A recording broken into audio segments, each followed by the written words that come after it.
Përshëndetje të dashur miq dhe mirë se erdhët në kuzhinën time. Për sot do të gatuajmë trahanik, një recetë tradicionale që secila zonë e gatuan sipas mënyrës vet. Sot do të prezantoj mënyrën se si unë e gatuaj. Del tejet i shishëm dhe është pak a shumë si qumështori. Gatuhet shpejt dhe lehtë, nuk ju merr shumë kohë. Masat janë të sakta, ndaj ndiqni udhëzimet e mia në video, që rezultati të jetë perfekt. Le të vazhdojmë me përgatitjen. Në një tas hedhim 5 vezë të plota, 1 lugë kafe me krip, 1 lugë kafe e sheqer, është opsionale nëse e doni, jep një ëmbëlsi të lehtë që nuk kuptohet dhe në këtë mënyrë të shijon shumë. Vazhdojmë duke të razuar vezët mirë, më pas radhën e 4 hanaja. Do na nevojitet diku te 200 gram ose një gotë të ujit. Filxhani që shikoni në video është 250 ml.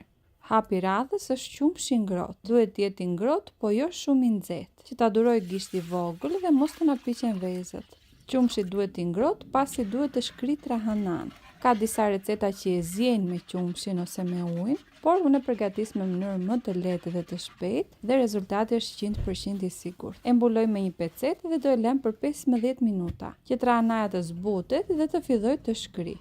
Pas 15 minutash do e vini re që është zbutur dhe nëse ka ngelur ndo pak e fort, mos keni hiç merak sepse gjatë kohës që do piqet zbutet. 50 ml vaj ulliri ose 6 lugë gjelle, 2 qep të njoma. Kjo është opsionale sipas dëshirës, gjithashtu dhe një domate të prerë në kubik të vegjël. Këta dy përbërës të dashur miq janë sipas dëshirës. Në familjen time kështu e pëlqejmë dhe gatuajmë, por mund të përgatitet dhe fare thjesht. Në dimër e gatuajmë me qep të thatë, ndërsa në këtë kohë me qep të njomë. Kjo është një recetë që fillojmë me përgatisim gjatë vjeshtës dhe dimrit. Dhe është fiks koha për ta provuar dhe ju nëse nuk e keni gatuar ndonjëherë, ose nëse e gatuanit ndryshe. Rezultati është në të vërtetë tejet i mirë, ndaj vlen ta provoni. Në një tepsi kam vendosur poshtë letër për pjekje. Masa e tepsisë është 35 cm.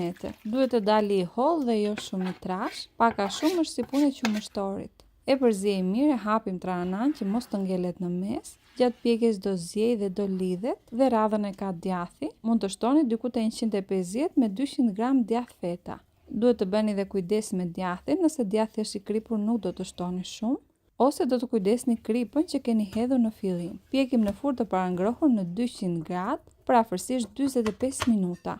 Pjekjen të dashur miq do e kujdesni dhe vetë. Sidomos nga poshtë do pak më shumë pjekje, të paktën furra ime kështu e pjek. E kam lënë diku te 10 me 15 minuta në fund fare, që të piqet mirë nga poshtë. Kjo është sipas furrës tuaj, ndaj ju do e kontrolloni 10 me 15 minuta përpara pjekjes. Do vini re nëse ka filluar të marrë ngjyrë nga poshtë, nëse është e nevojshme do e ulni në fund. Duhet të marrë një ngjyrë të tillë nga poshtë. Dhe ja pra të dashur miq, ku përfunduam dhe me recetën e sotshme. Një trahanik special që jam e sigurt nëse e provoni, do e gatuani gjatë gjithë vjeshtës dhe dimrit siç e bëj unë për familjen time. Për ata që do e provojnë, punë të mbarë dhe ju bëft të mirë. Gjithë të mirat.